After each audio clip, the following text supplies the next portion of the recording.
Good evening, ladies and gentlemen. Welcome back to the Night Owl season. Season 18, round 5, here from the Mountain of Speed, Bathurst. And once again, joined by, well, Phil Roberts, who, I've been told, Phil, not a fan of this track.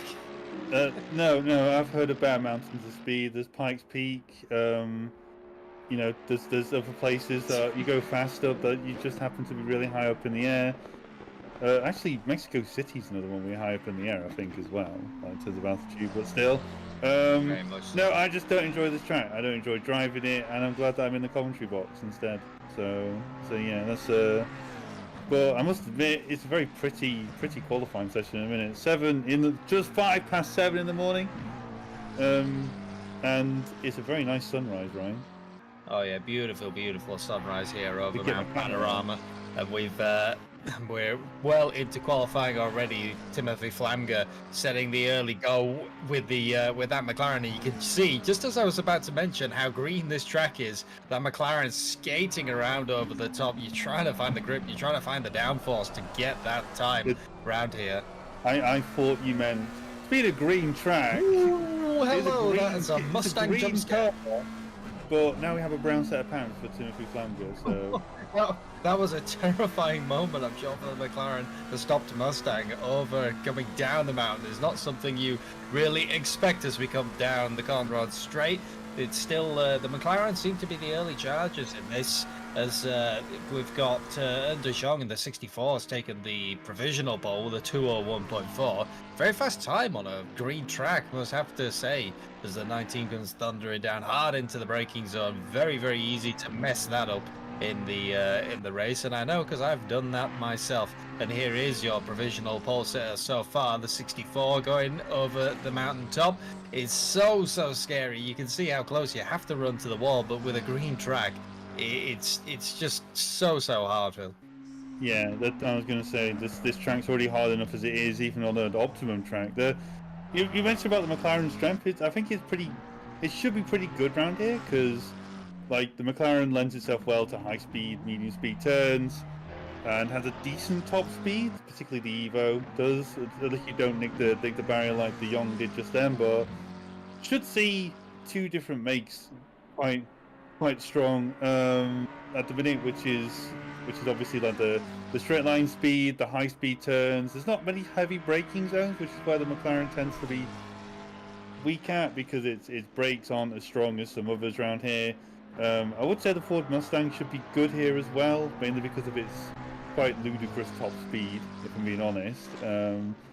But we'll see how. I think me and you were talking about this before the broadcast started, Ryan, about where the Mustang will just be kind of like what the old NSX used to be on this track, which is, you just go really fast down the straight and you just park it over the mountain where nobody can get past you. Yeah, well, we briefly had our broadcaster, Jesse Lee. He questioned, was De Jong up half a second? Well, there you go, a 2:06. Turns out the 64 was, and that's even with that slight tap with the wall. It's still more time, I'd to say, to give in that McLaren. But yeah, the Mustang, it's going to be interesting what it can do in the race as well, because with a bit of slipstream, that'll help it even more so. But then you come to the bottom of the Conrad, realize you're carrying an extra 60 kilometers an hour, and you could very easily be going and visiting that hotel that's off on the off to our right. Yes, that's one of the many hotels that around. You can book those hotel rooms. I hate to think how much that costs. As Timothy Flamger comes across the line. Big improvement for him, another 4 attempts knocked off that, but still not quite to that 64 yet. Joe Dauber has also snuck into 3rd place in another sort of hard charger car that, I think the 2015 used to be terrifying around here. That Mercedes, I remember when the 15s used to just be absolutely monumentally fast around here, as another Lamborghini takes a bit of a lick of the wall. I think that we might see that in the race quite a few times. Yeah, we should definitely see some people taking liberties with the wall, but obviously it is the case of, it's a bit going over the mountain. It's a bit like the Monaco in a way of the GT3 world, Bathurst, isn't it? Like you see whenever you go Monaco, drivers go right up against the wall, taking trying to shave as much as they can by shaving the paint off their cars as they go next to the barriers. But yeah, I think in qualifying we'll see a lot more of that, but I think in the race we're probably going to see the drivers play it a little bit safer with the barriers, particularly on the first couple of laps.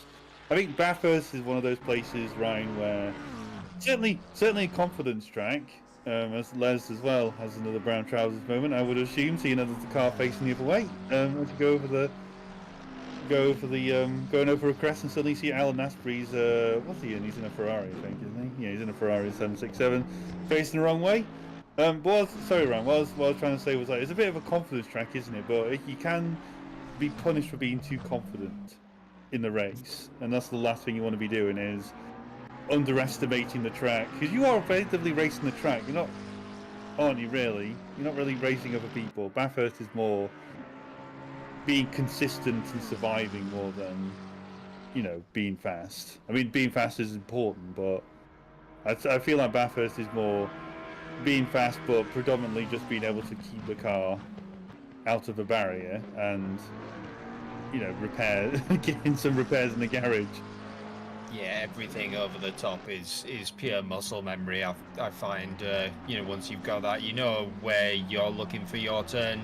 You've got to kind of balance. If you're slipstreaming, if you've got the dirty air, if you're right up against someone. But as he says, if you end up in a slight slight gap, then yeah, you're just racing the track by then, because it can all come tumbling down. I've done countless number of races here where we see someone who's very, very rehearsed in the track. They pull out a massive lead. You think that's all said and done for that, and then it comes crashing down for them with one slight mistake and into a wall. And we keep talking about cars, of what used to be fast, what was fast. Well, there's a car that I'm not even going to say it used to be, because it still is. You have the 171 Martin Lawrence has joined us in this race in the V12 Aston Martin, the screaming devil of this track. If you want to be fast at Bathurst, you bring a V12. If you want to be really fast at Bathurst, you put Martin Lawrence in a V12 and then see what that can do. What about Jag? I've never actually raced the Jag around here. I can imagine it being understeer city, though, with how that car used to handle how fast you go in the straight. Yeah, the speed! But look at the speed, Ryan! The almighty speed. As Ted Edwards finds the almighty speed from his Ford Mustang, jumps himself up into P4. Very, very big improvement from Ted. And looking at the time now, even though I think a lot of these drivers were crossing their fingers and hoping that we might get maybe just a fast track, I don't think it's going to be a green track to the end, and you've only maybe got one more or two laps at the most. And speaking of speed, here comes the V12, the 171 rocketing down the straight. This thing is it's terrifying in a straight line. If you've raced any kind of new car with this in your rearview mirror, you just see it get bigger and bigger and bigger, and you think, how is this physically possible? It's like that scene from Jurassic Park. Basically. Yeah, basically. He's hunting you down. As soon as a corner comes, the V12 has a struggle, but it's just so fast. But what can Martin Lawrence do? He's gone from 8th, he's gone all the way up to 4th. He's knocked Ted Edwards off that P4 position in the old V12, and he's still got, well, I mean, if he gets on with it, he might get 2 laps. No, he should definitely have 2 laps. What, did he cross the line at 2:07, something like that? So around about, yeah. Yeah, so he should have enough time to do another lap. I'm just trying to see who else is up on their times at the minute. That's still valid. Kevin Boss is currently up on his time. Provisional pole sitter Callum Carrigan. I know last time we spoke about Callum, he was saying, "Oh, I don't feel very fast around here" and stuff like that. He hasn't said anything today, but I reckon he's saying the same thing, or would have said the same thing to us, Ryan, if we had a chance to speak to him. But yeah, Callum's very comfortable now. P1 in class. Kevin Boss was up on his time, and lost it there, but he's still got enough time. He's still got enough time to do another lap, so maybe just needs to put some of that together. Kevin's definitely got it in him. He was on about 2 tenths up on his time, which would have put him P12, P13-ish. Well, I'm trying to see where Jesse is. Reinhardt's gone pole in.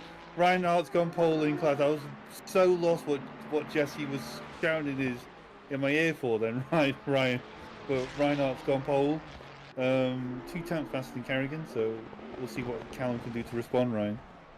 Yeah, the Kevin Boss, bit of a hard, hard press on the throttle, and that V8 will kick out on you, especially with the green track. It is still a very, very big engine under this. Here comes Callum Kerrigan. What has he got? He's got the He's got response back into provisional pole by that's 2 thousandths of a second. So close is that McLaren and that Ferrari, and that's really going to be interesting in the race. And Callum, the 28, pulls to the side, so the 177 will have seen that. They're still on the lap. That is going to be their last chance if they're going to get it up. And here comes the 777 for what will be their last flying lap in the big Mercedes. Everyone just scrabbling, trying to find some time. While we've been busy talking about that, Tyler Lavallee in the 35 Ford taken the provisional pole, and 0.3 of a second faster than De Jong. Still, I believe, the 64. Yep, they're still on a valid lap, so it's last do or die for the 64 as well if they want that provisional pole. Yeah, we see Emo Platter currently coming through the chase. Well, actually, this is the chase here now. Sorry. He's currently. Well, I'm not actually going to say how much he's up big on his time at the minute. I don't want to put a curse on him if he's listening in. But he's going through the last turn. It's called Murray's Corner. I think this one is. And he did 6 temps up on his time. That's a massive improvement up to P6 for Emo Platter. Ooh.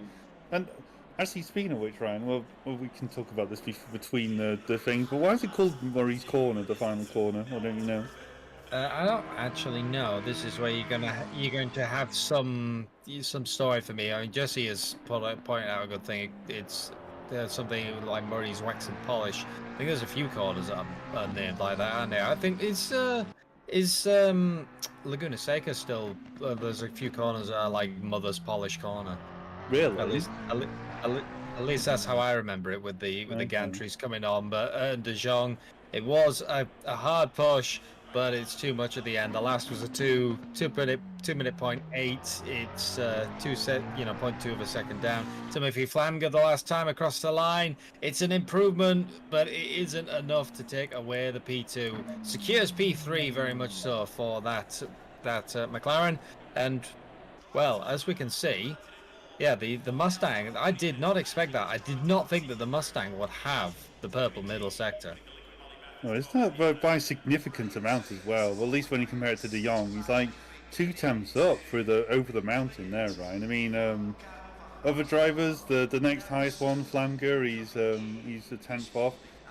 To be expected though, they're fairly strong in the final sector. If you look like the Valley's fastest through the last sector, and then the next fastest car just about. Well, actually, I'm trying to find where's Martin Lawrence's. There he is. Okay, so he's.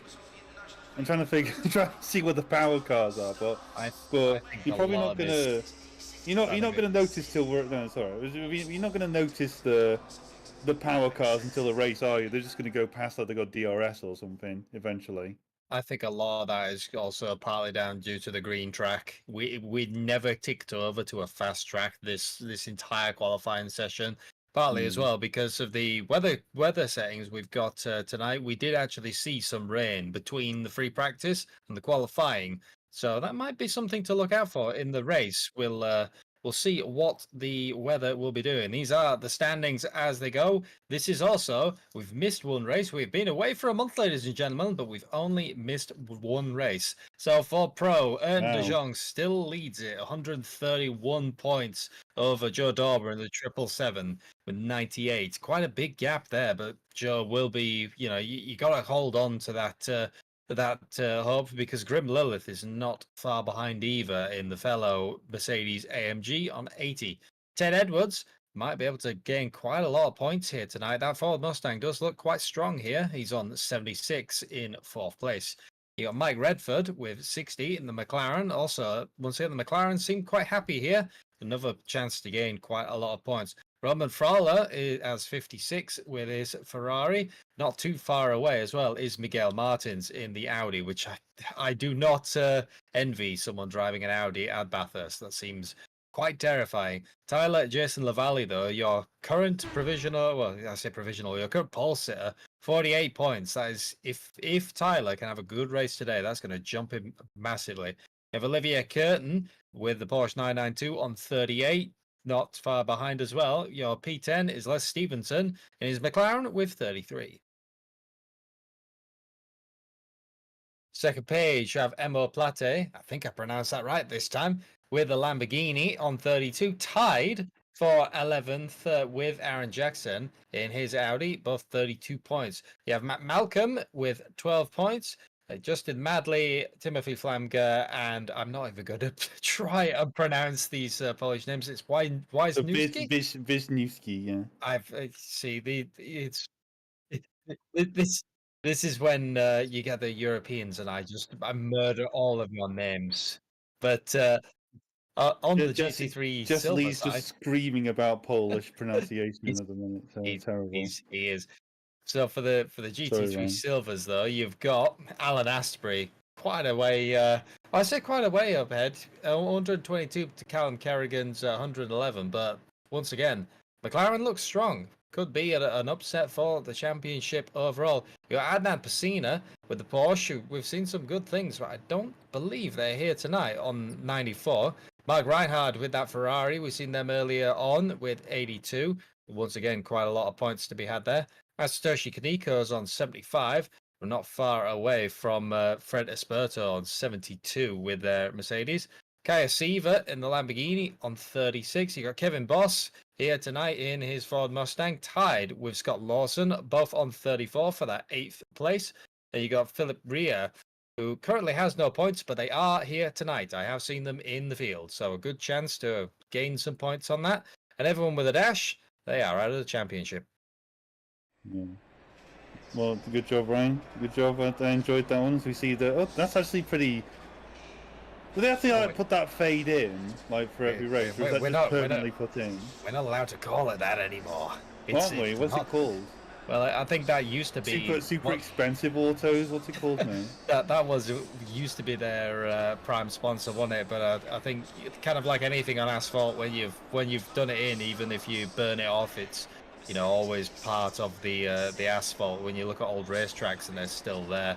But for this man, Tyler Jason Lavalley, that Mustang start on pole position, as he says, you've got to hope that Mustang's got enough speed to keep yourself in front of the McLaren.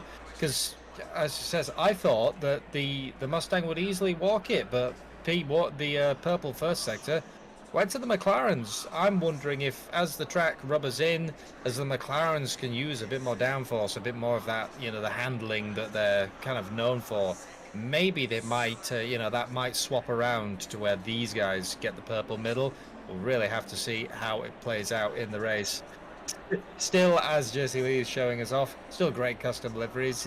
It still is, a joy to walk down the grid and see these. It just makes ACC so much better, in my opinion. I'm trying to work out what Jesse Lee just said. Did you just say, "I am Nando"? It's so lost. But I was going to say, Ryan, we talk about sponsors while we're here. We do, well, we're technically partners, sorry. Should probably, while we got a bit of a lull, briefly mention our partners. AKA Sports, Go Setups, Motor Racing, and I'm trying to Motorsport UK. Sport UK, that's the one. Thank you. My note, I scrawled it down, sorry, so I couldn't read my own writing. I got GP's handwriting. Ryan, thank you for reading that one off, and stop reading my notes, Ryan. Awesome. Well, you see, I'm dyslexic. I'm dyslexic and I write like that, so I can read garble. It's when someone gives us a thing and it's like, what does this say? And I can read it. Also, this livery. How classic is this livery? How many times have we seen this? The Connection Lost Racing, the digital camo on the V12. Obviously, didn't have the. Sorry, Ryan. Go on. I was gonna say, it didn't have maybe the qualifying that it wanted, but we know what Martin Lawrence is like. That V12 is going to be brilliant to watch in the race. I was going to say, you know what? Somebody unnamed. That's totally not me that called it. Well, what's that? We're moving on there. No, it's Monday Gang. That's not the day we're on. Yeah, that's not Wow, look, wow, this one is this one's the Kaiju livery. This is we're launching the new rally club in Dirt Rally 2, and the Kaiju cars for a while are going to be using WRC inspired liveries, and there's the URL for the club on the back. But if you can't be bothered copying it down or screenshotting it, it is linked in the Discord. And yeah, we'll hopefully put some more things out soon once we generate some more hype and stuff. But yeah. And also, oh, there you go. That's my favourite logo. Favorite logo on the car. Sadly, you cannot. And one car has disappeared off into the pit lane, I believe it is. But sadly, also you cannot click that link by crashing into the back of Grimlow's car. Trust don't do that. It's not a strategy. It's a suboptimal. Suboptimal strategy, I think, right? And there we go. As everyone finally sets off, have we got a car in the pit lane? Is that one right at the end? No. So unless that's a safety car. No. There is a car technically in there. It's a safety car, but we never get to see it. Oh, or is it? We never get to see it moving. No.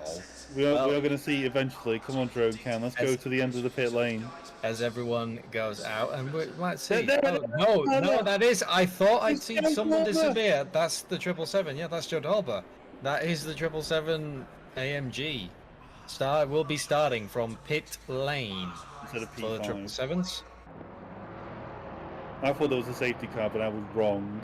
No, that's their P5 has returned back to the pit lane. That'll shuffle basically anyone back from that. So that's it. Can sometimes as a driver slightly throw you off because you think, right, I'm starting on the right, this is going to be my plan, and then when it asks you to line up 2 by 2, it'll tell you, line up on the left. And if you've made yourself and formulated yourself a plan, well, that's gone out the window. So you have to make a new plan. I've done it before a few times where I've just lined up on the wrong side and the game's still saying, nope, you need to be on the left. Like, oh, okay. I'm interested to know people's plans that only last up one turn. Well, I mean... Right, how about the inside line? No, I've changed. Well, it is Bathurst. I mean, if you've got the inside line at Bathurst, it is quite an advantage if you can get the power back down and you can get back on that straight. And speaking of, as people, you can see the 35 Tyler Jason LaValle really trying to warm up those tyres. We are still a green track, and we are still, at least for Australia temperatures, very, very cold. 20 degrees C track and ambient, so you might get a little bit of heat coming over the over the mountain into the tyres, but you've got such a long straight that they just cool back off again. Is 20 degrees like considered winter for Australia or something? I don't. I was going to say, as far as I know that in the outbacks it gets quite cold at night because there's no nothing. Cloud cover. Yeah, there's no cloud cover. There's nothing to insulate you, so it gets very hot and then very cold. But I don't think it's going to get to levels of snow. Does it snow in Australia? This is when an Australian's going to come and correct me. I know that they get hail because I've seen it, but I've never seen snow. It does get colder in New South Wales, specifically Bathurst. So I just looked this up while we're here. The lowest it's ever been in Bathurst is -10, Ryan Mawson, which is very cold. That's even cold for British standards, to be honest. I can feel myself shivering thinking of someone who got cold. Bloody hell! Ice racing at the Bathurst Mountain. There's a thing. Can you imagine? There's a thing. It's like the Andros Trophy in France, but it's like ice racing. And here we go as we start lining up 2 by 2. We also got Ted Edwards here in the Ford Mustang. 2 Mustangs up front, and you got Kevin Boss, the other one. As he says, we'll be able to see what they can kind of do. As the camera pans around, the cameraman's lost where he actually was looking. He wanted to briefly look at the sunrise still. He was captivated by it, as it's still such a... I'd be captivated too by it, so can't blame him. It is a very nice track to look at. It's also slightly annoying as a driver when you come over the top and it's directly in your eyes. You got to kind of squint before you go down Skyline and kind of hope that where you've aimed the car is where it's going. And that V12 in the background, that is... I know that we've got a race going on at the front, one eye is going to be looking in the back to see what this V12 will do as they're lining up 2 by 2. He's waiting for the green flag. It's quite a long straight at Bathurst, really. And there you go. Green flag has been dropped. The Mustang gets a very good launch. The McLarens are still trying to go around the outside. Tyler Jason LaValle will have the inside. And now you've got to go. But I think De Jong might have a slightly better run off the corner. Here comes the McLaren around the outside, trying to get the slipstream, but there you go, as you said, the Mustang in a straight line. Once it's got going, that comes in. Here comes the V12. What did I say? Here comes the V12 of Connection Lost Racing. Already up into the top thing. He's going to try to go around the outside, but Martin, that is a long old way on your V12, and you don't have any heat in the tyres. I was going to say that corner, I think we saw that in GT2 Fridays, like the amount of people trying to go around the outside through T2. It's off camber. You just don't get anything around there. It's always want to try and escape the inside line through there. And as you saw, just understeer City basically for Martin Lawrence. But as we saw down just a single straight, it was only a very small straight, but I reckon this V12 is going to have this Mustang down the straight. And we've had a very clean start. We've just been reported by Jesse Lee. So fair play, all the drivers. Well done. Absolutely no yellow flags I can see. We're all still racing. There's 20 of them, so. It's no mean feat, Ryan Mawson, is it, to have a clean start like that? No, very much so. Not on a green track, Bathurst. Sparks fly from the diffusers, and we'll be able to see on board Miguel Martin. This is on board from the 62. Miguel Martin's another car that is quite the hard charger down the straights is the Audi. You'll see what he can do. You're up into 5th gear. You're just waiting for the lights. Looking a bit through the back. I think Ted Edwards, he can't do anything about this. The V12, it's inevitable. It's inevitable. Going around the outside as Martin Lawrence. He's still got to hold. He's still trying as Ted Edwards. He's going to try and hold him around the outside, squeeze the V12 in, try and make him, take the line. There's a bit of grass there from the V12, but there you go. I mean, look, any kind of straight, it's just gone. It's ridiculous. It was about half a second off him before the straight, and he just gained on him there. So it's such a relic of the past, is that V12, but it just is such a great car. It's hilarious. When it works, there are very few tracks that it will actually work. But every single time we have a Bathurst race, every time we have a one-off, anytime there is any kind of competition race, you'll always get at least one V12. Yeah, it's well, I think there's still another few races after this one, so we may see Martin Lawrence again. Hopefully we'll see him again. But yeah, so any excuse to watch that V12 is always good as we move down the field here. This is Alan Asprey. This is actually all the top 3 of silver, all in one shot. So Kerrigan, followed by Asprey, and then Mark Reinhard just behind him. So yeah, you got all 3 top. We got the top 3 there. You got Miguel Martins in 10th place in the Audi. The brave soul in the Audi, as Ryan Mawson pointed out before the start of the race.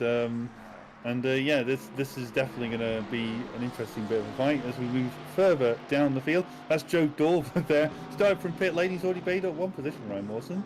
And that's a dead car. I don't know who we saw there. We just saw a dead Ferrari, I think, Ryan. That's the 19, I believe. Yes. Well, oh no, it's Matt Malcolm. Sorry. No, it's Matt Malcolm. It's the 199. That's the McLaren backwards in the wall. Big heavy moment. We might get a quick race replay of that. What happened to Matt Malcolm? Now it's come over skyline and he's had a moment, and then was he helped? Was he helped? That is the question. The car does appear to still be driving somewhat okay.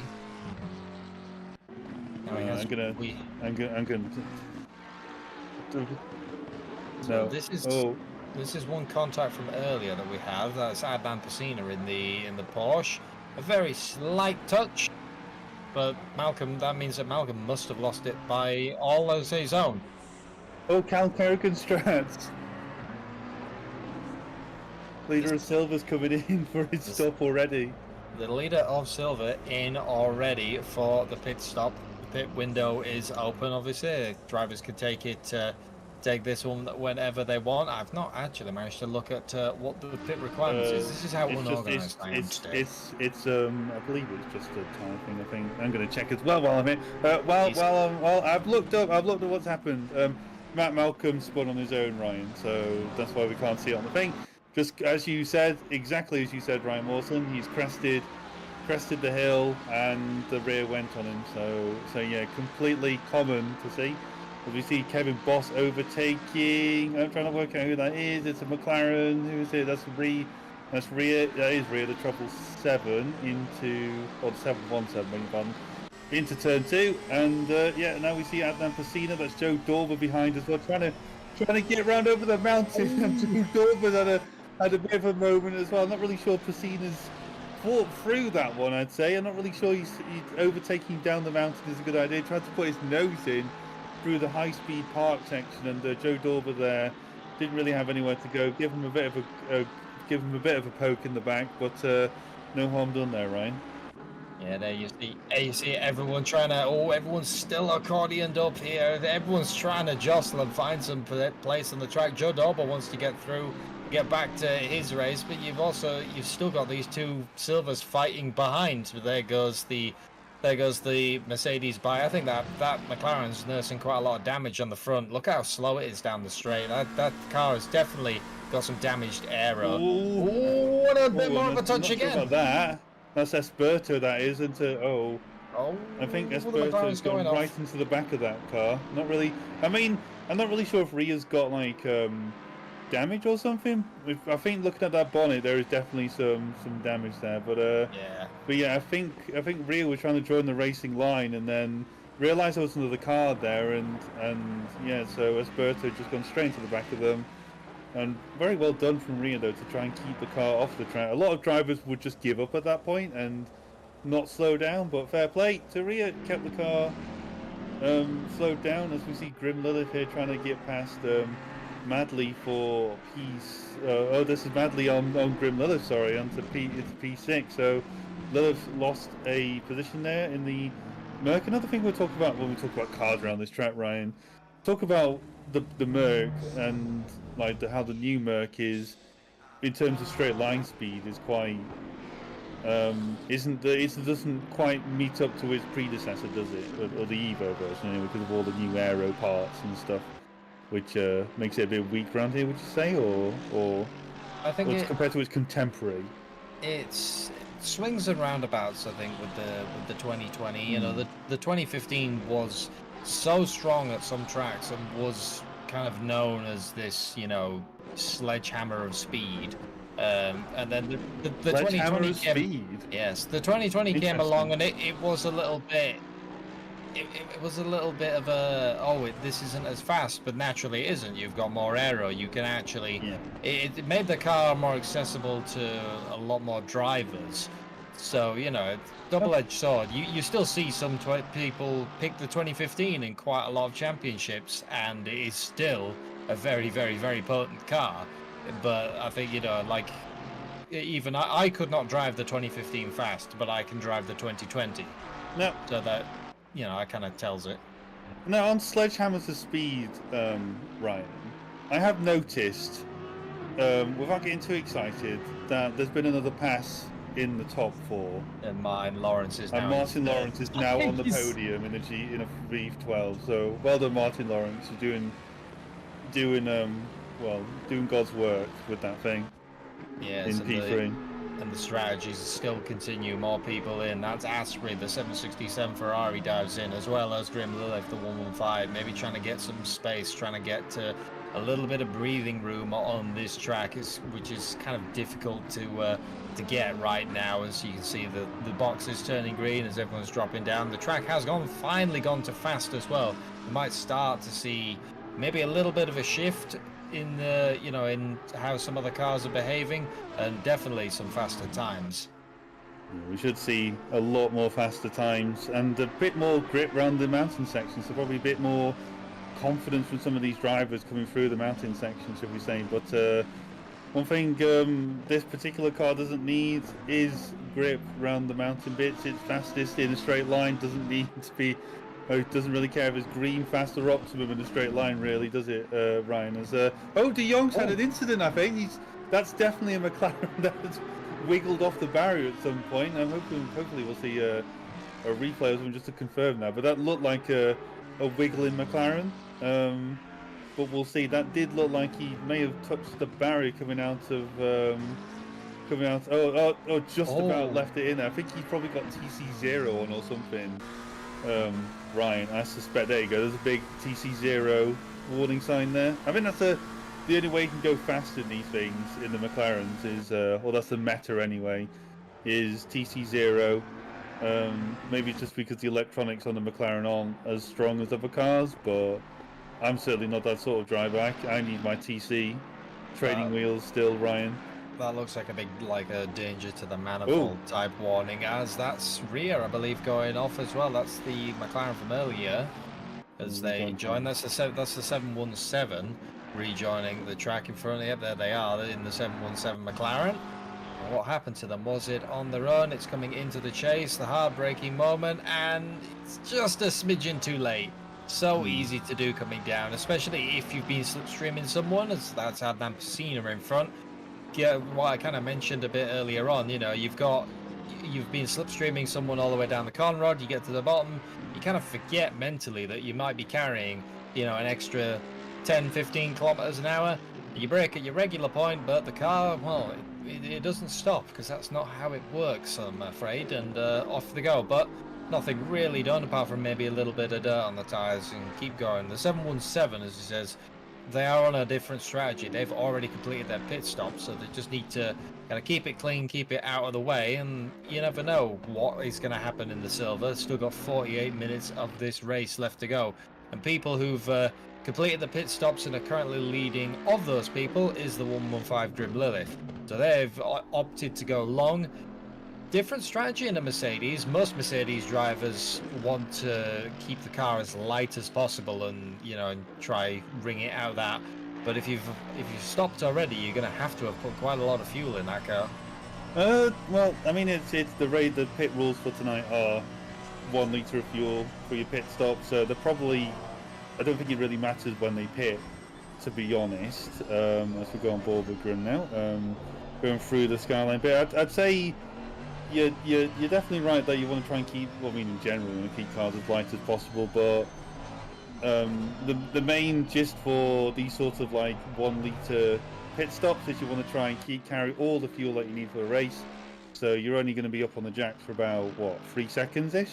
So yeah, you're definitely going to be carrying, regardless of where you pit, you're going to be carrying the same amount of fuel, I'd say. And Callum Kerrigan's had a bit of an off there or something. Ryan, I think he's definitely he's hit the wall somewhere. I don't know where he's hit the wall, but that is broken steering. I think that's a car return to garage right then. Hopefully, we're going to see what's happened with Callum. I think that is a meatball flag to McLaren. I know. Where is he going to clip the wall on the inside here? Well, let's see what happens as he's coming in. No, but the back end has gone, and it hard into the wall for the 28. That is very much a immediate meatball return to pits, and then you just can't get it back. But being stuck here is the worst part of the circuit. Well, there goes round. Matt Malcolm sees the yellow flags and diverts the danger as the 199. But that's the worst part of the track to be stuck on. It's completely blind, and you're just trying to get the car turned around. Sadly, GT3 cars are not really designed for 3-point turns, but I think he's tried to keep going to get it back to the pits, but with broken steering, the pink McLaren has opted to tow back to the pits, and I think that kind of puts them very much out of contention. I think they've gone. I think that McLaren has retired. Yeah, that McLaren has retired from the race. They are no longer here, and the pit door will close on that. A sad end to the race. It did look like that McLaren was quite strong. Yeah, and as we move on, Kevin Boss currently P10, in P2 in silver now, with Joe Dorver just behind him. Remember, these two cars aren't racing each other. Joe Dorver's in pro, Kevin Boss is in silver. Kevin Boss quite wisely there moved over, just lets Dorver through. He knows he's faster, he knows he's not racing him. No point having a distraction in your mirror. And sometimes one thing I've had whenever I've overtaken cars in the classes is I've even had this where people say, "Oh, I got better lines by just following you, Phil," or something like that, which is one weird. I don't think I'm that fast, but fair enough. But sometimes you do learn when you're following a faster car. Like you just see the lines that they're taking through certain corners, and you try and learn off them. So there's more. There's a lot of reasons why for a Silver you don't really want to be racing a pro, particularly this early on in the race. As Justin Medley now, he's doing a pretty good recovery at the minute. He's right up there with Ted Edwards for P5 overall. So it's going to be one thing that's going to be interesting now, Ryan, is to see has this McLaren got legs over the Mustang down the Conrad. I think that's the only place, unless Edwards makes a mistake over the mountain. I think that's the only way that Medley's going to get past, or Madley, sorry, is going to get past.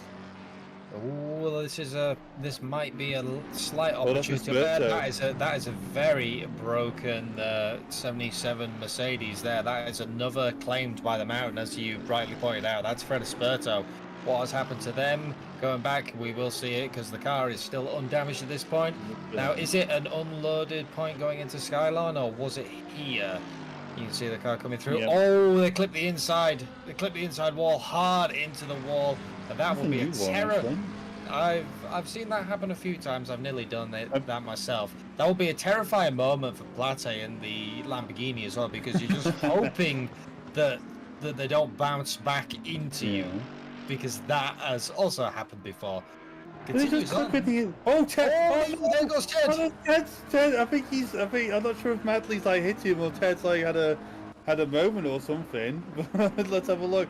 Because he definitely has legs. Then he's I think Madley may have opened the steering on Ted or something. I'm gonna go and we're probably gonna go and see that. We're gonna play shooting mode or something now. Well, as Phil has a bit of a brief investigate, we'll see it once again on them. There we go, that's the Camry one. Oh, there goes the number 8. That may be on Madley, I'd say, looking at that one. So there goes the number 8, spun round, and Ted at that moment as well has decided that you can see the Ford Mustang coming down the pit. That is Ted's call for his mandatory pit stop. Bit of a strategy, get back out in the clean air.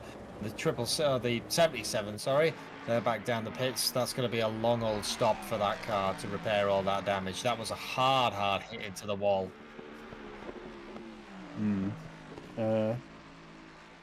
I got lost. I got lost for a minute. Sorry, I was still looking at the replay. I got so just.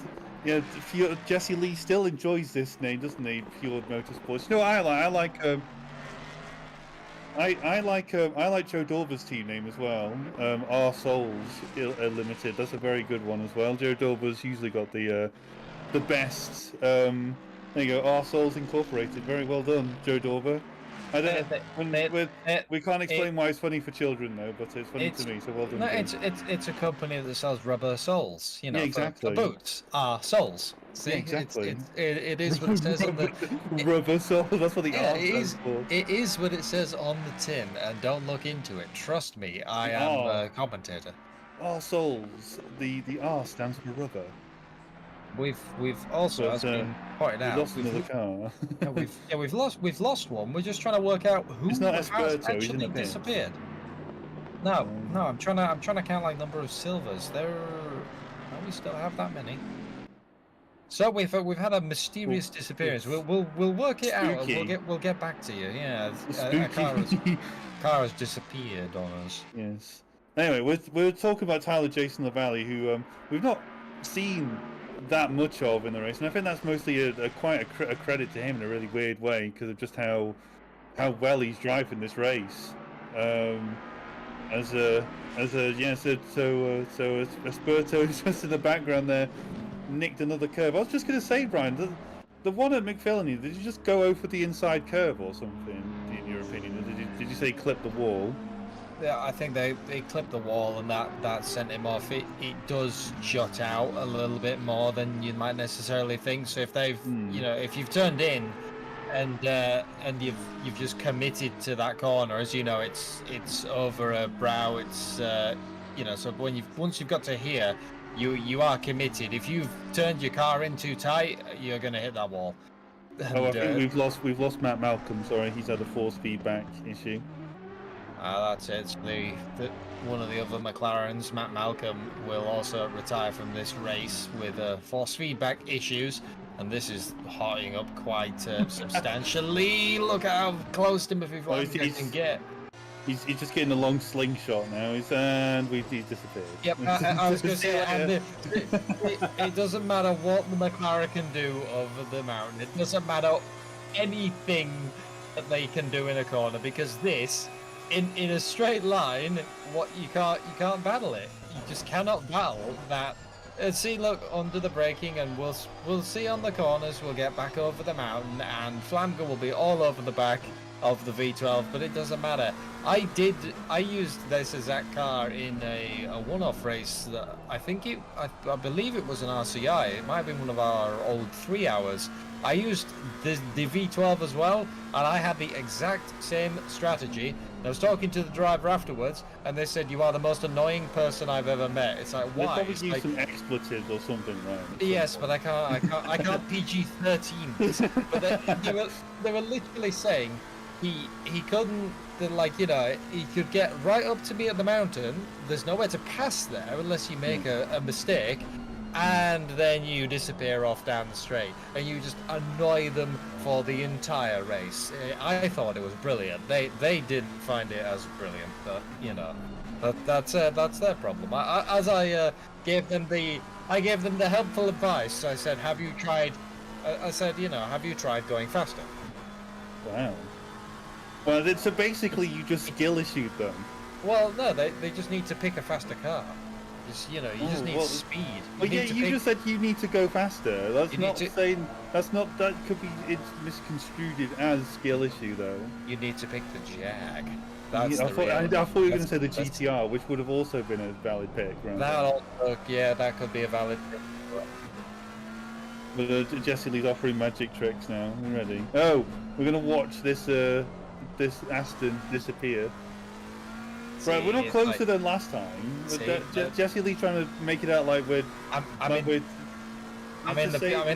The problem is now that Flanagan's not even in the slipstream range. He was briefly in slipstream. He was briefly in range last lap. Being right on the bumper, and now the V12's gone. I'm sure he's going to watch this back and not be happy that we're laughing at his expense, but it is very fun watching. Watching an Aston, a V12 that's like ancient, go. We're listening to Jesse Lee. We're in danger of listening to Jesse Lee.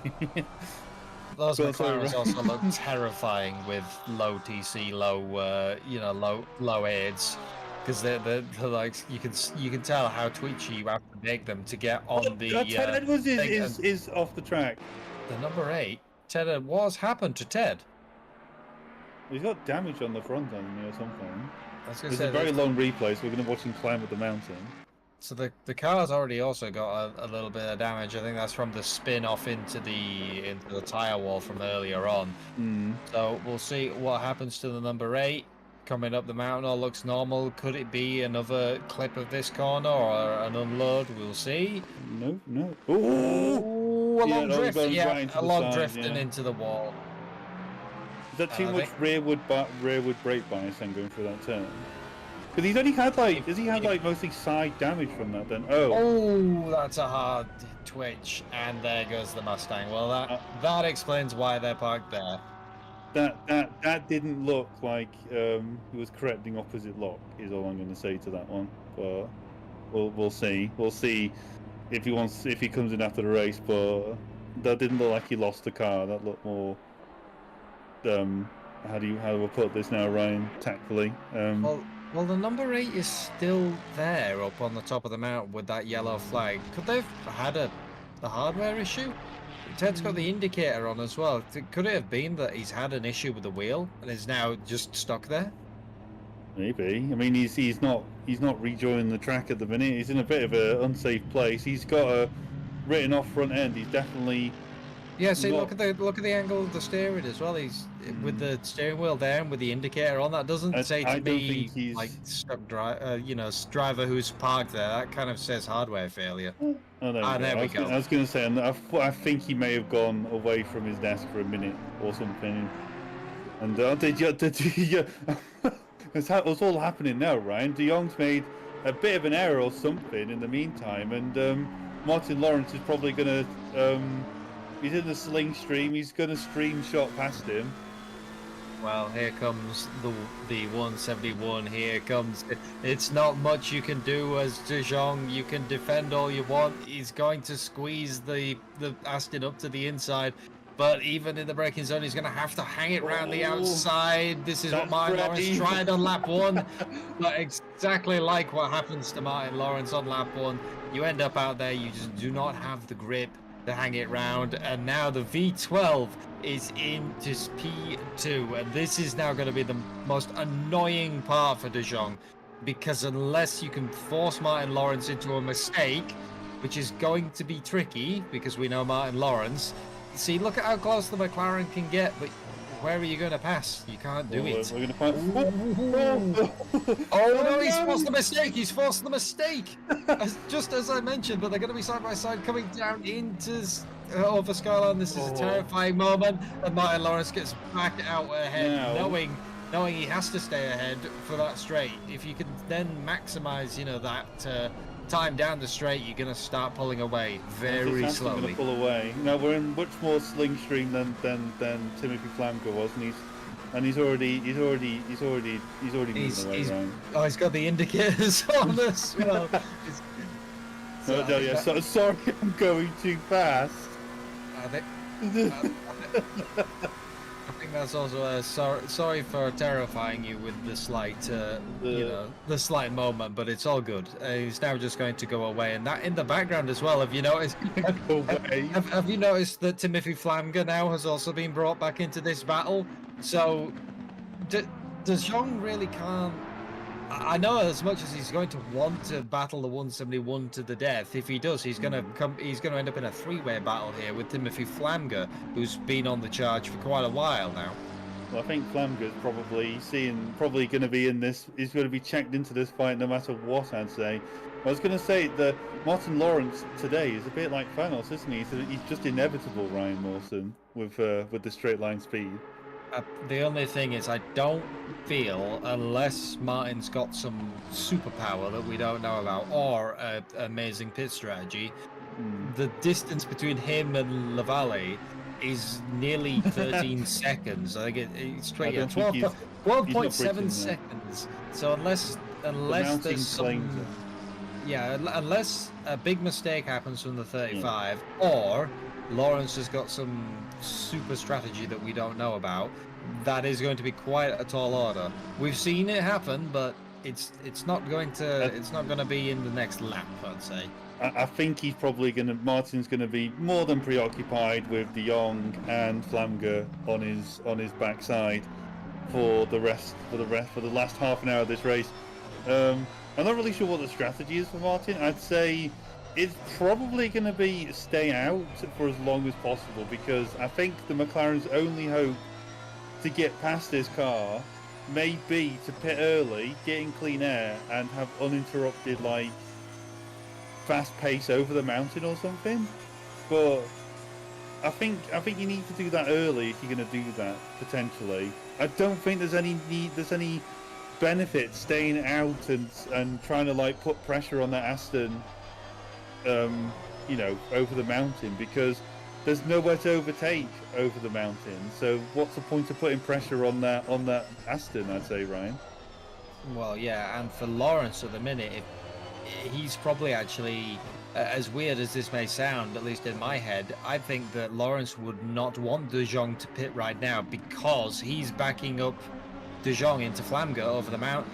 Because every single time at the minute, those two, they're both going to slipstream each other. Both McLarens are going to stay together, being fairly matched machinery. But every single time you get over the mountain, obviously the V12 takes its time. That's backing up De Jong into the jaws of Flamger. So as you says, if you're wanting to gain some pace, you need to kind of pit. And he's going to have to think about this and either make that decision sooner, or or possibly be in the risk of the 19 here, because I think we'll see it again over the second section of this mountain. I think that the McLaren's going to catch up, and the 19 will start to catch up as well. Yeah, I think this is going to be like a case of strategy. And look how close De Jong is to Lawrence, just over the mountain, particularly through McPhillamy Park. It's just one of the advantages of the McLaren is that it can just carry so much speed through these high-speed turns through the park section. He just gains whatever time Martin gains in a straight line. De Jong can gain that all back comfortably just through like one or two corners, but yeah, this is just where he just checks out now. All this pressure's for naught, really. Martin could even, the biggest, like, not joke, I'm trying to figure the right word now, but the ridiculousness of it is that Martin can afford to make a bit of a mistake, through the mountain section, and even if De Jong gets past him or puts a bit of pressure on him, Martin can just check out and go. And he's pitting early, Ryan Mawson. Well, it's halfway through the race, so that might be the best time for the V12. Because as much as we can think about all the strategies for the new cars, the old V12 is quite thirsty, and it you know what I mean. It might even be the fastest way for that. That's Les Stevenson. That's the 46 sideways in a very dangerous part of the track. There goes the Mustang through. Very, very scary. There's Lampasina. Just about gets through on there, and the 46 is going to try and turn themselves around in this brief gap of traffic that we've got. Now, considering there's no damage on that car, I think that might be a bit of a self-inflicted spin around. It's going to be a long replay, but we'll see what exactly happened to Les Stevenson. That's Miguel Martins behind as well in the Audi. So we'll see what happens coming over the top. It's as he says, a very, very scary moment on the top of the mountain. Still coming through Skyline. Everything looks normal, and then you start going down where it unloads the car. He's lost it's twitched it, and yep. Ooh, and Miguel Martins' voice. Oh, he nearly spun himself. I was going to say well done Miguel Martins as well. That runoff road is, I know what'll happen. When you unload the car, if it twitches on you, the natural instinct is go for the runoff. But that runoff road is very, very bumpy, and it will just bounce the rear end of the car up, and you have to start turning for this next section of corners, unless you want to be in the wall. So it's kind of a double-edged sword. You have to turn, but doing so, you're going to spin yourself. I was going to say, I'm not sure how fast Pacina was going through that section, but that Porsche looked very fast, considering there was probably double yellows before then. So one thing we do stress, by the way, is you see double yellows over the mountain. That is more than likely going to be a car blocking half the track. So you probably should be prepared to take a different line. But no contact, no harm, no foul. As Mark Reinhardt's putting together a very steady race at the minute. He's currently P1 in class. He was ahead of Kevin Boss before he pitted. So he should be coming out comfortably in the lead of Silva as Justin Madley comes in for his stop now, P4 in class. I think he should come out between Lawrence and Lilith. I think was certainly comfortably ahead of Lilith before Lilith pitted. So unless he's had some mistakes or something, I think he should come out comfortably ahead. Yeah, Roman Frawler as well had a brief moment as well. The number 6, there was a yellow flag briefly for them, but they got back going. And as he says, Grim Lilith, this is one of the very, very early pro pitting cars. I think he's jumping actually. Where they come out, he's still in the pits. Oh, I was wrong. Never mind. So there goes the 115. Sorry, Grim. Back up the road. And that will get him in front of.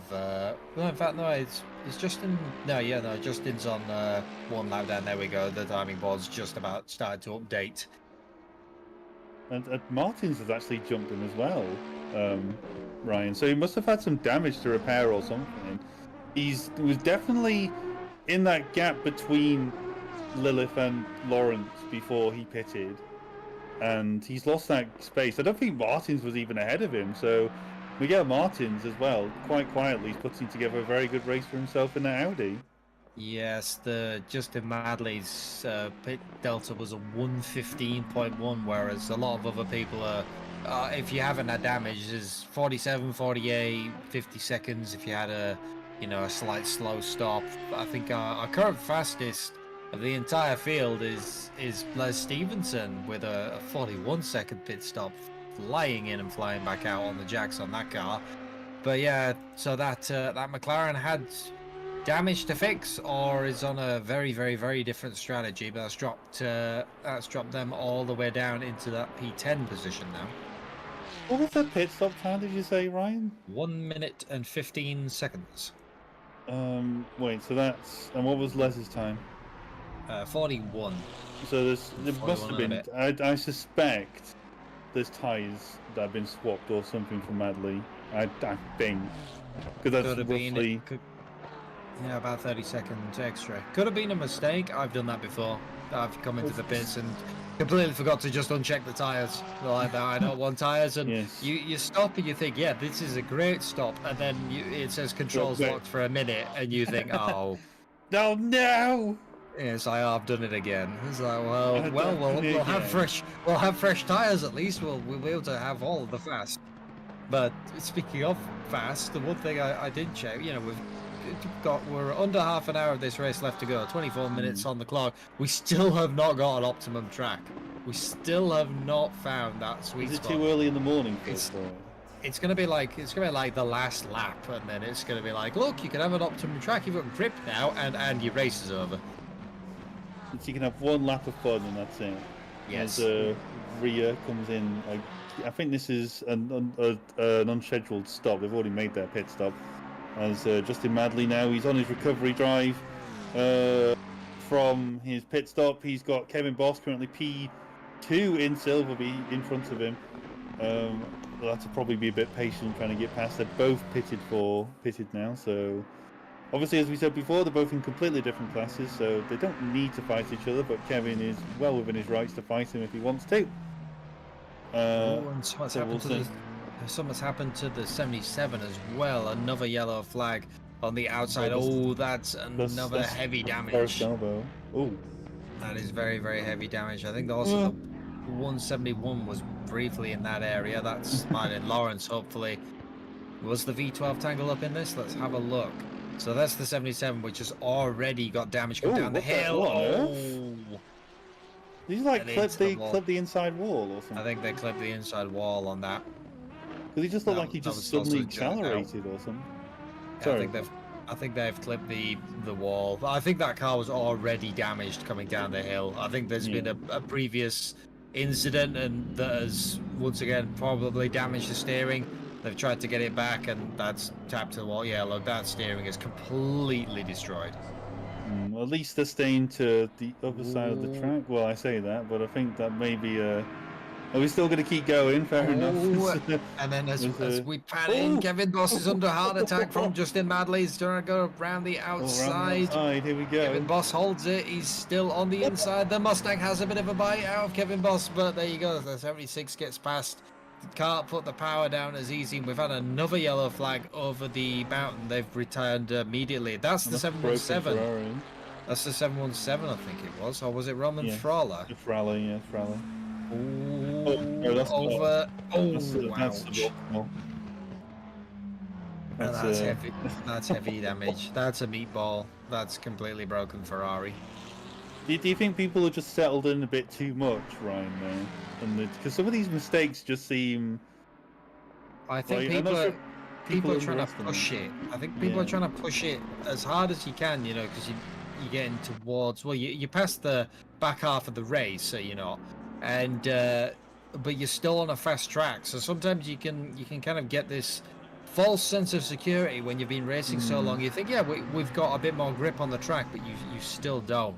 And hats off to the 77 for getting all this way, actually getting the car back to the pits. That is a very, very, tricky task, as well as the 6. Here comes Roman Frala in the also very damaged Ferrari. You can see the steering on that car is also very, very damaged. You don't want to be... You have understeer on one side. The last thing you want to be doing is understeering into that tyre wall or something. Yeah, that would just be, that's just the final slap to the face after you've had an already bad moment, is then hitting the tyre wall on the entrance to the pits to get your car fixed. At least all the manufacturers will be, they'll be rich after all the parts with body panels that they've had to sell to all the teams. You know what I mean? Maybe this is why Bathurst is still on the calendar So for popular. many things. Yeah, so that the manufacturers come here, send the drivers out, have a few cars wrecked, and then sell the teams all brand new bits. Did you think they make extra bits for this one race in particular? I mean, They see it as like a high risk race. Well, I think as a team, if you came to Bathurst and you didn't have at least, a handful of spare body panels, that would be asking for trouble. You're the team manager, and like, right, if we can't build the car 5 times with all the parts that we have, or rebuild it 5 different times, then we haven't got enough parts. We need some spare panels, and buy all of the duct tape that you can get from B&Q, just all of it, the whole aisle. And then if we can't fix it with that, then the car's snapped in two. So then we've got bigger problems. But duct tape? Yeah, gaff tape. Ah, right. Yes. No. I knew what you meant. It's just is that high tech enough for us, Ryan Wilson, or do they use like extra fancy space tape or something like that? Because it's lightweight and strong and made of carbon fiber or something. It'll still be gaff tape, but it'll be in a fancy packet with a fancy name and cost 4 times as much. The massive markup on it, yes, of course. Yes. So what you're saying is, if we go to a DIY store of your choice, right, and buy that particular store's brand of duct tape, would that work just as well? I mean, that's what I use in my everyday job, is to fix things. It's just duct tape. Is that engineer's what do you call it? The process thing where it's like, should it move? No, duct tape. Is it moving? No. Should it move? Yes. WD-40. Oh, and that's Ria's off the track again, though, Ryan. I swear, Skyline's claiming a lot of victims today. I didn't think Skyline would be the one that would claim the most victims today. Skyline is definitely having some problems as the 717 hard into the wall. That McLaren is definitely having some control issues down the mountain. We'll have a quick race replay of that. You can see they've already... Yeah. Oh, well, that explains the control issues. That is an incredibly hard lick into the wall. And as you see, they're following Tyler, still trying to get down the thing, down the mountain. And by now, you can see the steering is just all over the place. And then that's once again another meatball for the 717. So are they still going? I think they are. Yeah, they are. They're still going back down to the pits. So as it says, another, and that's another stop for Roman Ferrara coming back out with the Ferrari looking much better, a lot more fixed, and also we finally ticked over to optimum track. So everyone's going to get more than how many laps are going to get of optimum racing, Ryan? I am not a certified Jesse Lee maths moment. I don't even have a calculator, so let me get Jesse Lee's time. Give it here, Jesse. Stop hogging it. I cannot do the certified Jesse Lee maths. I mean, it's not a night owl race until we've had the Jesse Lee maths. Well, I'll give you some Phil Roberts maths. So where's LaValle at the minute? So LaValle's going through turn 2. We're probably at 9 laps. I'm going to say 9 laps from now. So we should be at like 30 laps. LaValle should be on 30 laps by the end of the race. But there you go. That's my prediction for the end of the race, Ryan. And if I'm wrong, then my excuse is it's nearly midnight and I'm not paid to do maths. That is the place your bets, ladies and gentlemen, of how many laps it's going to be. But while we're thinking about laps and thinking about what is going to be for the end of this race, things that you can look on our website, racrci.com. Yes. If you want even more racing, we have some new things coming up. We have a 6-hour East Wars. Oh no! That's about That's De Jong into Flamger. That's De Jong into Flamger as the 19 tries to get the car back round. As we says here, it's just the worst point. You can tell that these they'd be terrible to try parallel park a GT3 car. Just about gets it going. We'll have a quick replay of this as well as I look away briefly to tell you about all the other exciting things we've got. There goes De Jong, and then the car spins on him and just collects Flamger, who's coming down the mountain.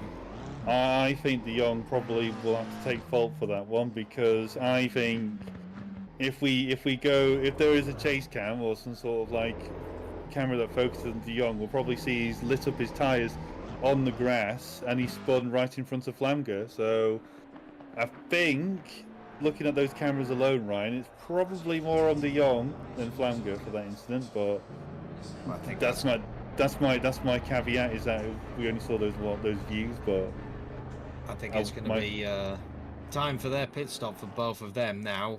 With Tyler Jason Lavalley's had his stop. There comes the 35 back out, still clear in the lead by a county mile. 64's in. The 19 elects to continue on. Now, you know who this has worked? You know who this has played into the hands of, though? Ryan Wilson. Yes, this man. Good timing, Jesse Lee. Fantastic camera work there. Jesse Lee knew exactly what the answer to that question was. So brilliant camera work there.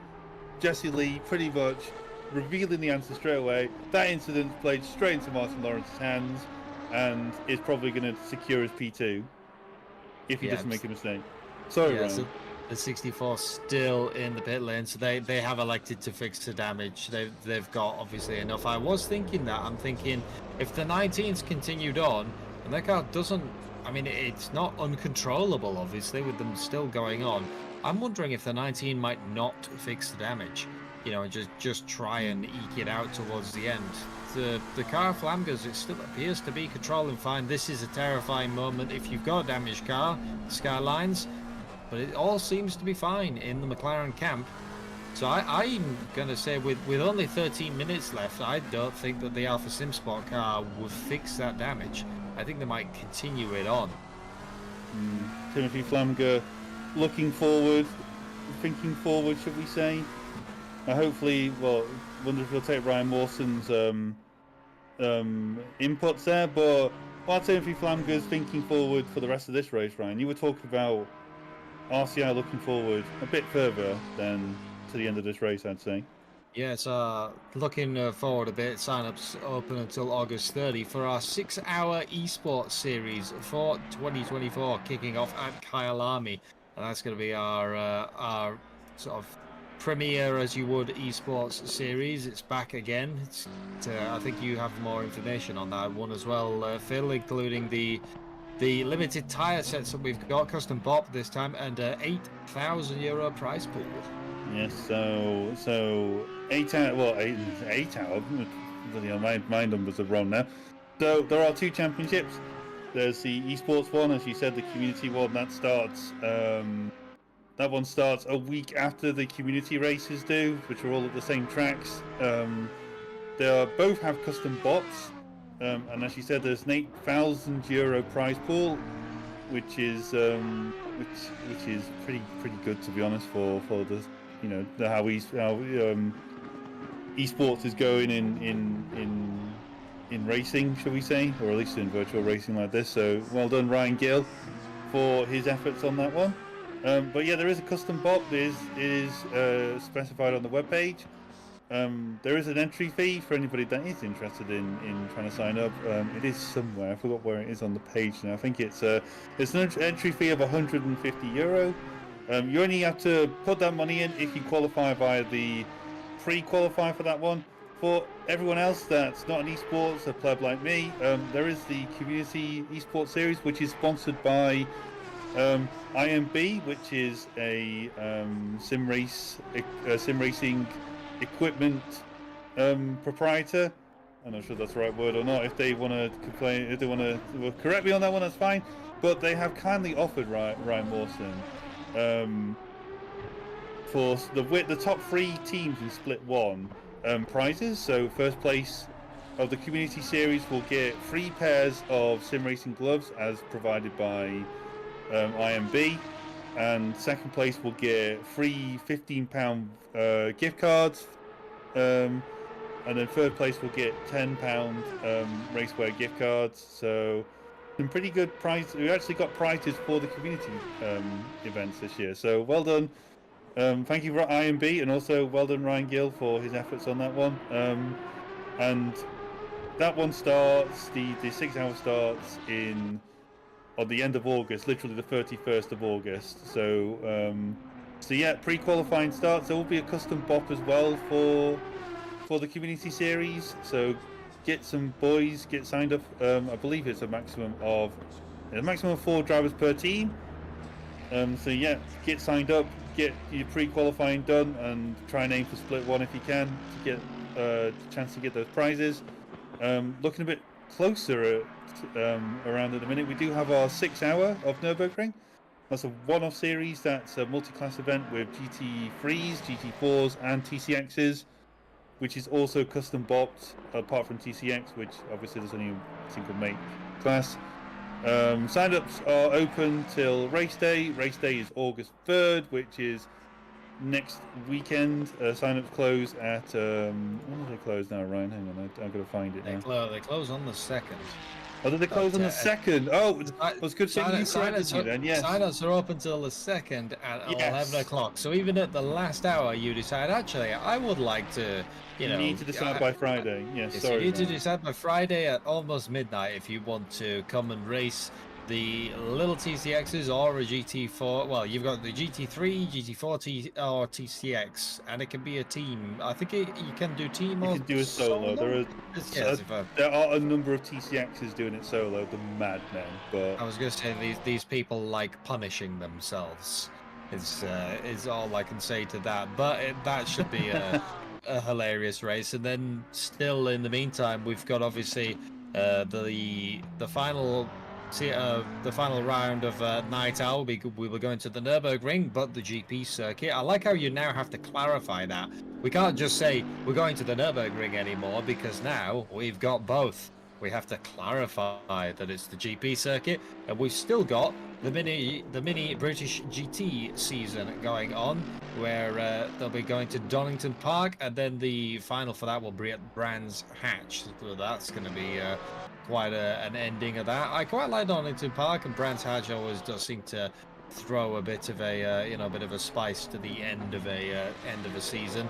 And speaking of spice to the end of season, end of races, 7 minutes to go, just under 8 minutes to go now. Still got the 19 of Flamger and the 777 of Joe Dorber to pit, who's, I mean, while we've been talking, we haven't really talked much about him. Joe Dorber's done a pretty good recovery drive in that 777, all things considered. Yeah, it's pretty good actually. I'd say. Like, he's currently where is he now? He's just coming for the mountain section now. He's only 8.5 seconds off Flamger.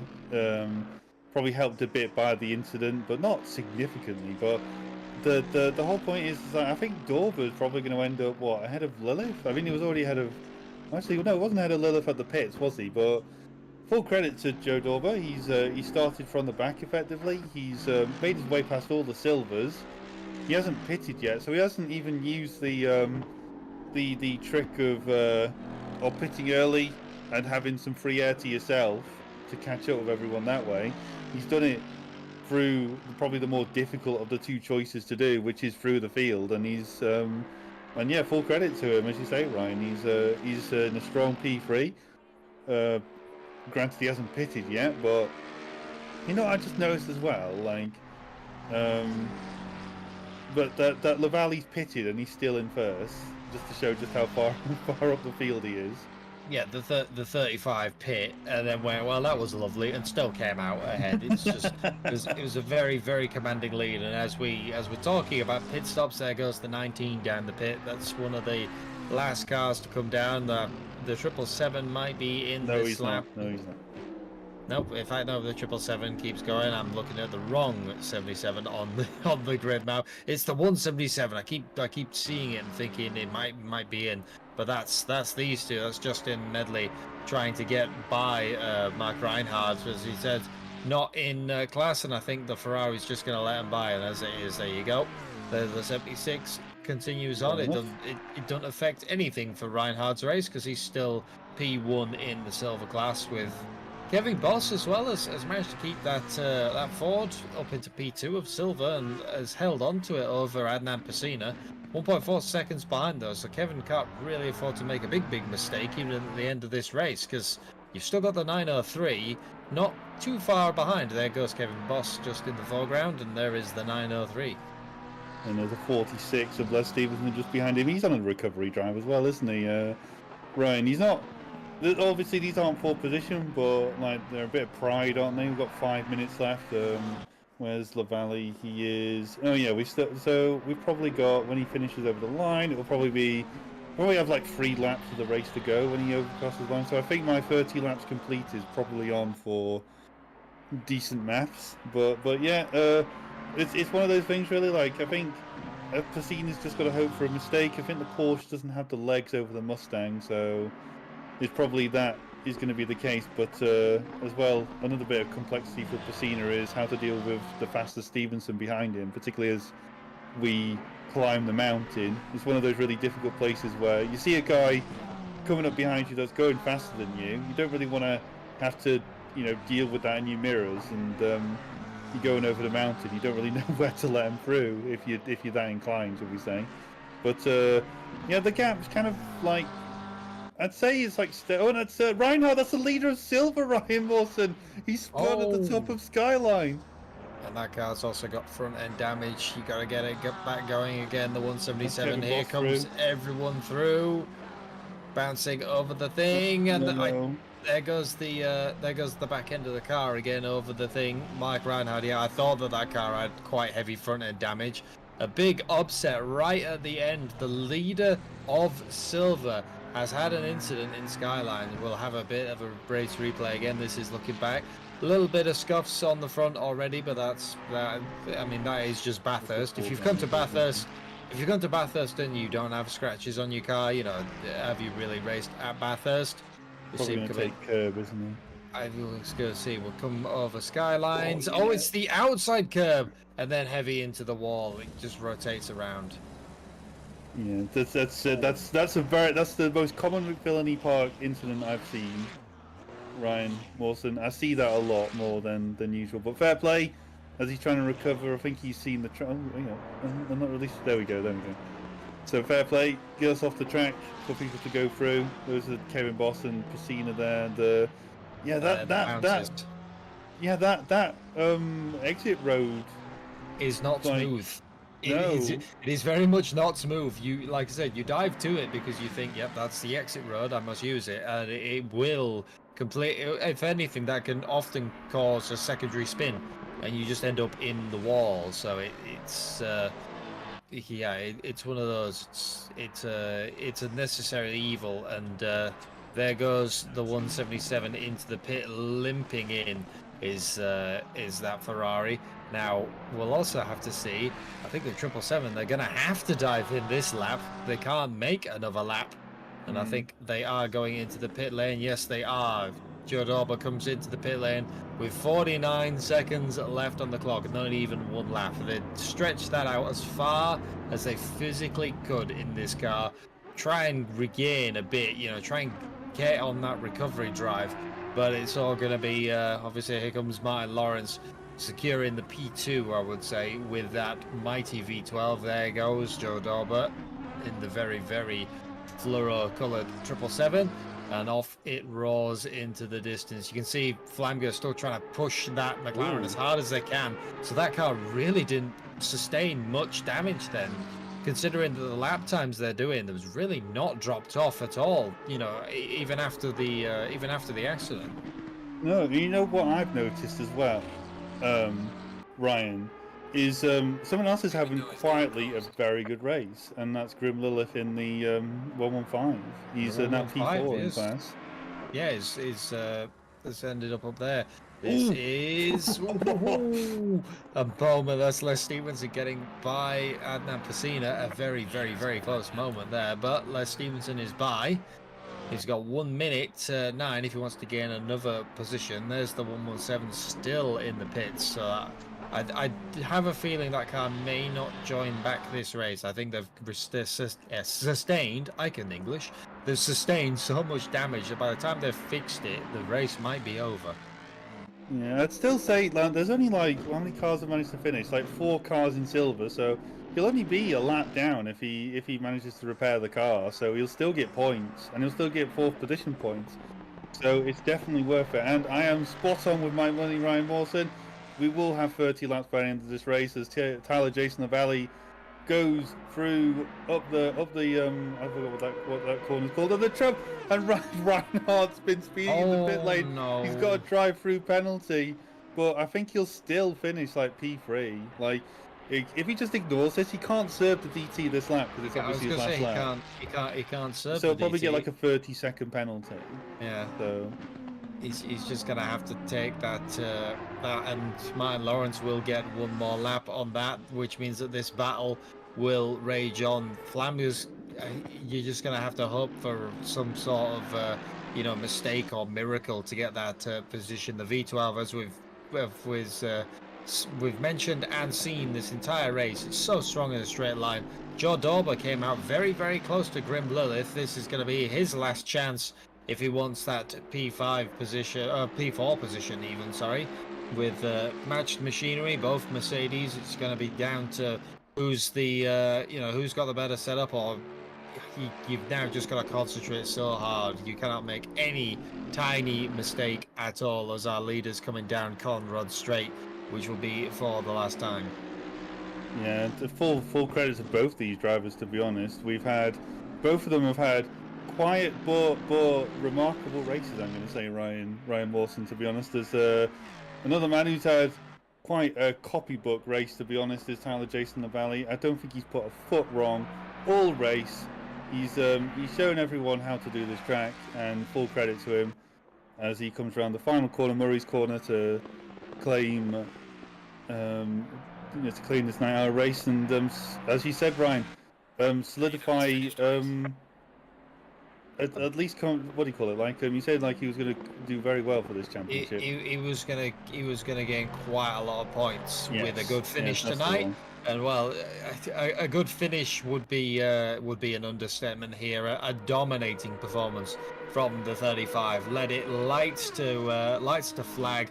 Did the 35 just a county mile ahead of everyone. That Mustang was set up and was on it today. But for a great one of the people who's really gained in Lost Racing, the V12 Aston Martin, a car that is definitely of the dinosaur age, will take P2 here at Bathurst. Timothy Flamga, with that damage to McLaren, pushed it on, continued through the trials and tribulations, and finished P3. So still a fantastic result from them. Grim Lilith holds on to 4th over Joe Dorber, who once again had a really amazing recovery drive. De Jong, the 64, comes home P6. It was a very, very fast car. Just that accident cost them. And Miguel Martins manages to finish his race out P7, keeps that Audi. I don't really think we saw Miguel really have too many issues, I'd say, throughout this race. We saw him avoid crashes, but other than that, I thought that Audi might be quite tricky. But out of nowhere, probably a man who didn't even think that this was going to happen when the green flag dropped at this race, the 31, Kevin Boss, for the Wheelie Slow Racing Team Ford Mustang, P1 in silver. Full credit to Miguel Martins as well. We're talking about just how much of a nightmare that Audi is to drive around here, and he's kept it clean, kept it together, and silver's definitely been a race of attrition today, I'd say. Ryan, as full results now come in.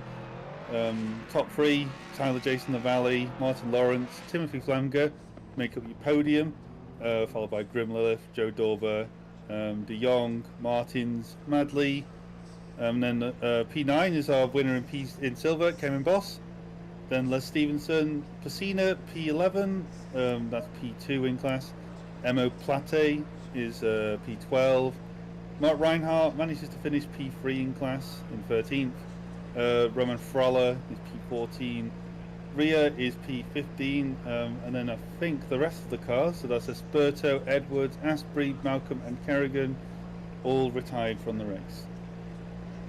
And yeah, as you mentioned, Reinhard got that 30-second penalty right at the end because they couldn't serve the drive-through that they got from the final pit stop. As you said, Silver very much was a race of attrition. Kevin Boss, Pacina, and Reinhard were basically, well, no, in fact, no, Reinhard didn't even get there. So it was Boss and Pacina finished it, and then everyone else was a few laps down.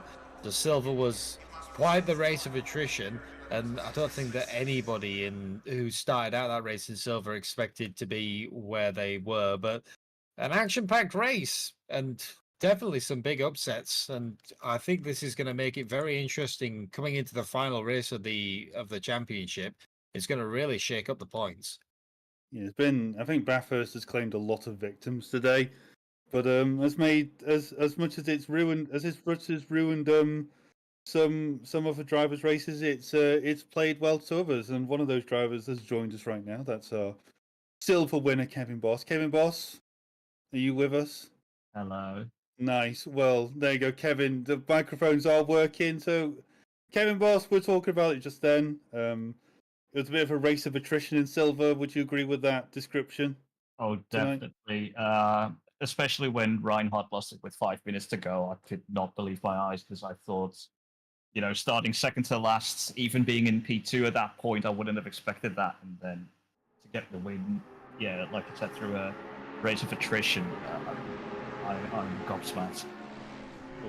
Well done, Kevin Boss. I must admit, we talk about Ryan alluded to it at the start of the show. Not my favorite track purely because it's a race of attrition.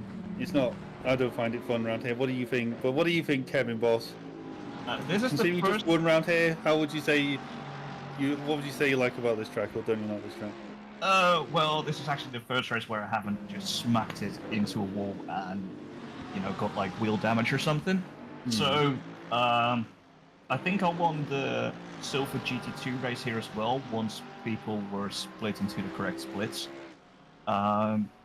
So I guess now I can just keep it consistent and my mistakes are not as impactful as maybe for others. So I guess that's what I've got going for me, and I guess that definitely helps here.